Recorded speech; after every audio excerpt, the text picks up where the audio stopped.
bw'oba pastor omwana bw'aba alina gyayagala okusabira ng'omanyi tewagenda mukola bubi tebali ku doctrine ndala muleke agenda asabireyo. Kizibu nnyo omuzadde okwatuza omwana w'obulokozi. Awo yalaba taata na maama talaba pastor. Naye ate aba ne aposo gwakkiririzaamu oba ne pastor gwakkiririzaamu. Muleke agende yeenoonyeze Katonda. Muyambeko ng'omuzadde mukolere choice. Asobola okutijja n'ekyaki nga kyaki mbi ng'okimanyiko era ng'olina obukakafu. Tomananga agagamba nti kyaki mbi without an evidence. Toyina bukakafu. Kyaki yonna mu nsi muno teryogerwako nti nnungi. Sitaani ya brandinga kyaki n'azifuula embi.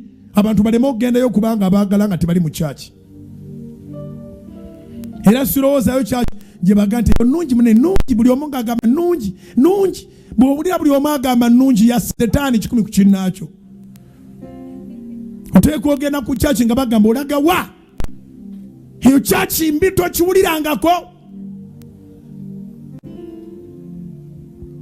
Nolwekyo abazadde muwa abaana chance okusalawo okuweereza Katonda kubanga kye bali mu maaso gaffe si kye bali erudde eri. Abaana abakyasinga effujjo n'enkola enzibwa ennyo era nga tebagambwako mu masomero agasinga obungi mu nsi yonna baana baba pastors, baana babaweereza. Kubanga sitaani bw'amala okulema taata ne maama ng'alumba omwana.